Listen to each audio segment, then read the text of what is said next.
The second law of constant proportions.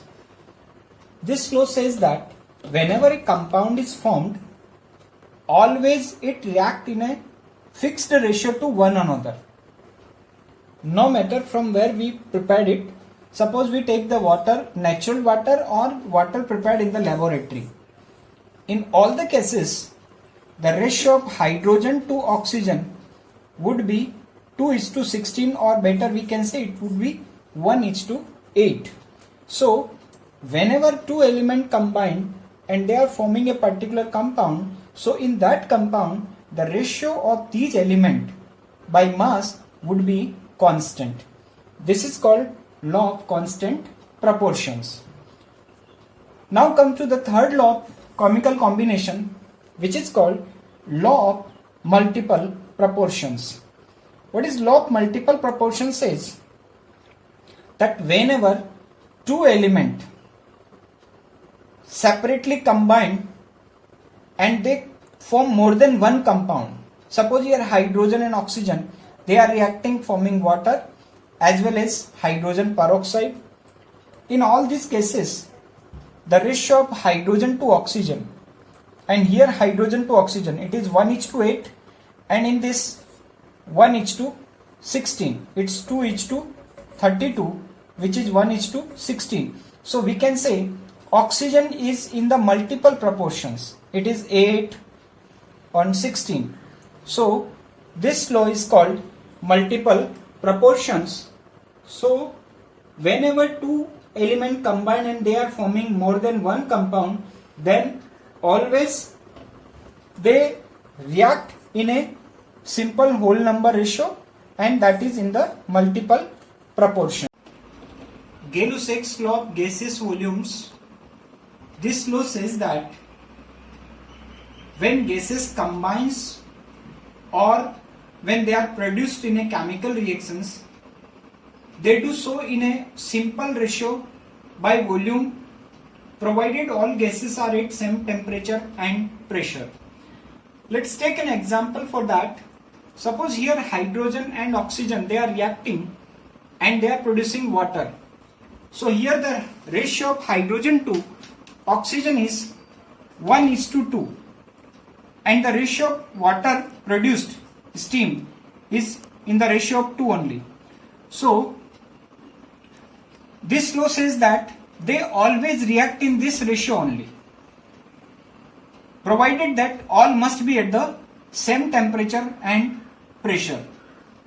So hydrogen react with oxygen. Suppose we have given 100 liter of this hydrogen. So how much volume of oxygen would be produced, that we can find out, right? So here we can say if it is 100 liter, then this should be 200 liter.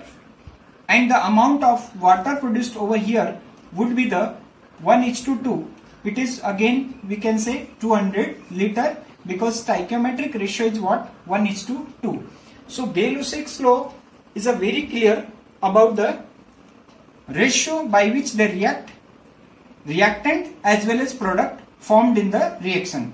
Condition is only that they must all be at the same temperature and same pressure.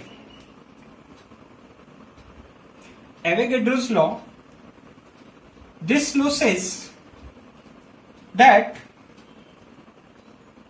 equal volume of all gases contains same number of molecules, provided that they all must have same temperature and pressure. Let's take an example. Suppose we have 4 container A, B, C, D. In all container we have different gases.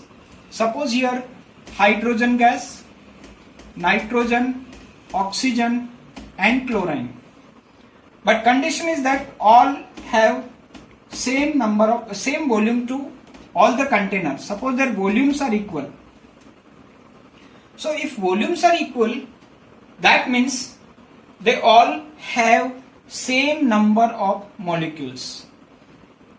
Molecules of hydrogen would be equal to the nitrogen, equal to the oxygen and chlorine. The reason is because they all have same volume. So this law says that at same temperature and pressure, all gases contains equal number of molecules, provided the condition must be same. So this is called Avogadro's law, right?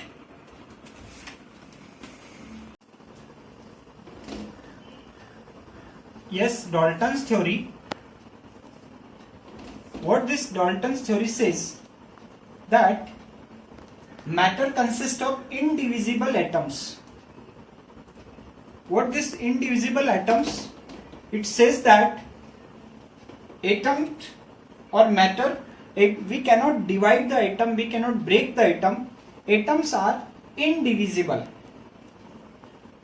which is in the present scenario it is wrong postulates, because nowadays we know that atom has electron, proton, neutron, neutrino and subatomic particles are there. But he said that atom is indivisible. Matter consists of individual atoms. Then second point, he said that all the atoms of a given element have identical properties. The properties are identical for given element. Suppose hydrogen, oxygen, nitrogen. So all the atom of hydrogen would be same, all the oxygen atom would be same, and all the nitrogen atom would be same. That means they all have identical properties. But atoms of hydrogen would be different from atom of oxygen, which is different from nitrogen.